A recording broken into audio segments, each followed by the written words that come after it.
Hey everybody, this is Jim at SP500chart.com coming to you on Saturday, May 26, 2012. We're going to take a look at the action in the S&P 500 that took place on yesterday, May 25th, and we're going to look at it also in context of what took place over the week and where we are in general. But before we get started, I just need to remind you, as always, that the website and this video are for educational purposes only. Nothing stated at SP500chart.com or in this video is intended to be used as investment advice. I can draw lines on charts, but you have to draw your own conclusions from your own research, and you have to make investment decisions that are suitable for your personal financial situation. I'm not a licensed financial professional, just a guy that draws lines on charts. So let's take a look. Okay, we're looking first at a 30-minute chart, and this chart really kind of backs up a little bit more than what I normally start with, but let's just remind ourselves of what we've seen. And I'm not assuming that everybody has watched all of the videos that I've done, so forgive me if some of this is something that I've said already. If it is, you can feel free to report me to the Department of Redundancy Department. We are looking at this being our neckline of a head and shoulders top. All we're seeing here is the descending portion of the head and the double right shoulder. This broke down, and we've been in a downward channel all the way from roughly 1410 down to the 1290s. And we had identified a channel between these two red lines, and we also had identified a little descending trend line right here that broke out on Monday of this past week. We came up, and now I'm talking about this trend line right here, not this one. This trend line broke out on let me see, 1, 2, 3, 4, 5. Yeah, Monday of this past week. And we temporarily got above this red line, but the market fell back under this line at the close on Tuesday, and then came back down hard on Wednesday to back test this little broken orange line, and then it promptly reversed and came back and closed over the top of this red line. I think this was a pretty important day, what took place on Wednesday. And we spent the rest of the week over this red trend line. This is the first time in the entire month of May that we closed over this line, and we did so actually 3 days in a row. This line still could come back for a back test, but I'm not really necessarily sold on that, because I think this move on Thursday may be sufficient to pull in some more buyers. And I made the comment as we were looking at the way the markets were unfolding throughout the week. I made the comment that there's this little area, and I'm going to draw a square, or not a square, that would be a rectangle, wouldn't it? A square would be as tall as it is wide. So I made the comment that it looked to me like there was this little area that developed on the 22nd that when we came up, well, I think I may even had mentioned it on the 22nd, that if the market can get over that 1325, 1326 mark on conviction, then I think we'll head on up to the 1345 level, and possibly even into the 1360s. But right now, guys, this market has just had a tough time piercing this level. And if you think about it for a second, why might that be? Well, when we look at people who may be short-term traders, we see that there was a good bit of turnover in this area on the 22nd. That would be Tuesday.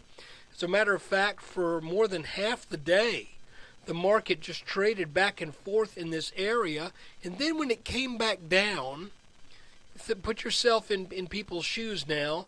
Let's say there was a lot of trading here, so a good bit of volume took place in this 1319, 1325 region. And when it broke down, a lot of people might have been saying, I thought we were going to head up. I think I'll just get out. So when we get back up to that 1320, 1325 area, people sell. But this time they don't sell as much. So then it comes back up into this 1320, 1325 area. And, well, I think I'll sell. And it comes down a little bit. My guess is if we get back up into this area again, I think we'll take it out. I just kind of get that gut level feeling. There's nothing in the chart that really says for sure that we can expect this. I just kind of get the feeling that the first time we got in this area, we sold off pretty hard. The second time we got into this area, we sold off less. The next time we got in this area, really going into a weekend, hardly sold off at all. So let's see if on Monday the S&P can get back up into this 1320, 1325 region again, and this time power on up and get done with this area of resistance. But keep in mind, until it gets done, we still have to treat it as an area of resistance. So really, as we look back in the week, we can see one thing that happened that was quite nice was we got a good bounce down here off of the 1292 level starting Monday, and that ran the markets up nicely. Like I said, took out this orange line right here. And of course we know anytime there is an area of resistance, you can see that is defined by the highs on the 11th and the highs on the 16th. Anytime you get a decently technical line that gets taken out, you know to expect a back test. Additionally, we were in this little descending wedge right here, and when that broke out, if you want to snap a parallel line, if we will do it, we can see that the back test to the top of this orange line also is roughly the same level that was in place just prior to the breakout. So again, the reason for that is probably people who missed this breakout may have said, doggone, I had no idea we were going to go from 1296 to 1326 or 1328 inside of a day and a half of trading. You know, if the market comes back to my price, I think I'll jump on it. So I think that's why we came back, and that's why at this level we rallied back up. So you have to think in terms of what people are thinking, because the chart is really revealing what people are thinking. So right now, folks are thinking 1320 to 1325 is a good place to sell. At some point, that's not going to be true anymore.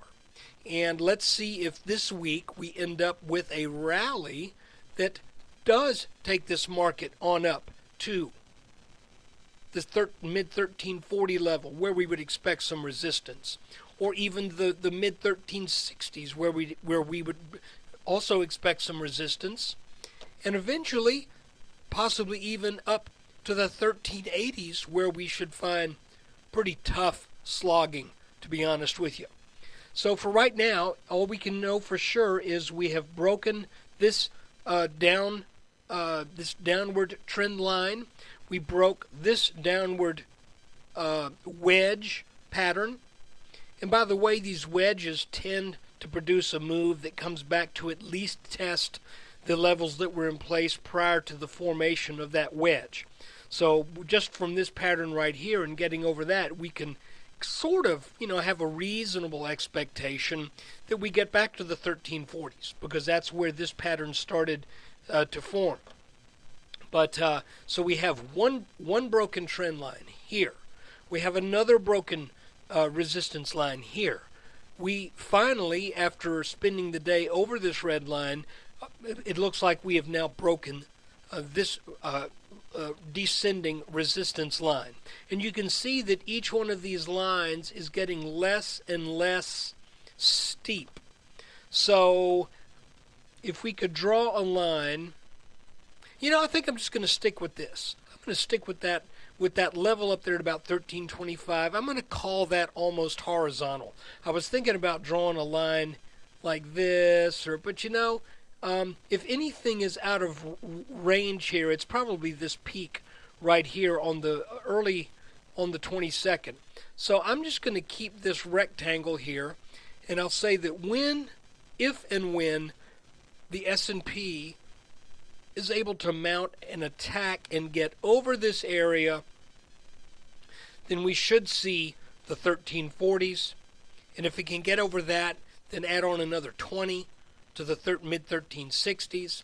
And if it can get over that, then we get on up to testing that neckline, which should be a tough nut to crack. So that's it for the weekend update.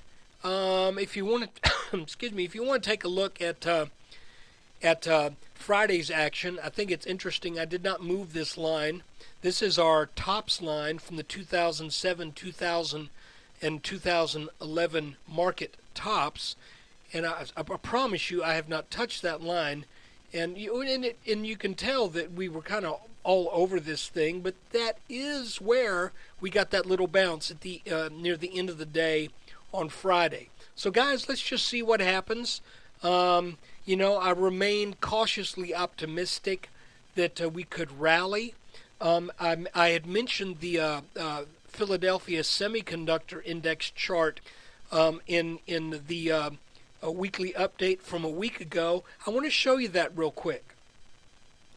When I showed you this chart a week ago, I said the semiconductor index either needs to bounce here or it's going to come down and test this purple line here for a potential head and shoulders. And if that would be the case, then the impact market-wide would be severe, because we would be seeing the semiconductor index come down to levels that they haven't been since the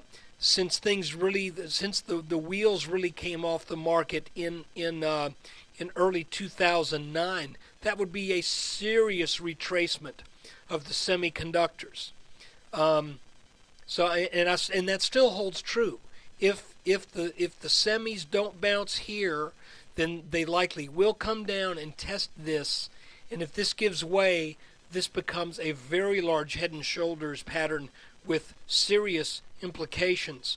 But as you can see, if we look at a 5-minute, well, not a 5-minute, let's look at a 15-minute chart. You can see that as we came down, went sideways, and then came down again, the semiconductors have gone sideways now. And if we work off of this, I'll tell you what, just to make sure, let's go to a 30-minute. If we work off of this top level right here and draw that trend line across these two tops, we have 1, 2, 3, 4 tops. You can see that the semiconductor index has taken out that descending trend line that was in place for the month of May. So I think that's a pretty good sign if you're a bull and you're looking at the semiconductor index, and that gives me a little bit of that eases some of my concerns over the overall market, at least for now. So let's see if the semis can also take out their level of resistance that is almost perfectly horizontal, and this level is at about 50.75. So let's see what happens there. If this, I could see some weakness maybe early in the week, come down and back test this line, and then hopefully come back and then take that 50.75 out, and that would certainly boost all the tech stocks, and it would lift the markets in general. So look, that is the update for the week ending May 25th, 2012. Thank you for putting up with my on-the-road versions of the daily updates. I know that's trying. I know the quality is pretty bad. And to be honest with you, it's difficult for me to do these things because I'll do the video and then I'll try to upload a couple times and the wireless drops out and I'll upload again. So it's kind of a hassle, but I really want to try to keep a video out, get a video out every single day. So thanks for watching, thanks for subscribing, and if you're not a subscriber, hey, thanks in advance for at least thinking about it. Take care. Good trading to you next week.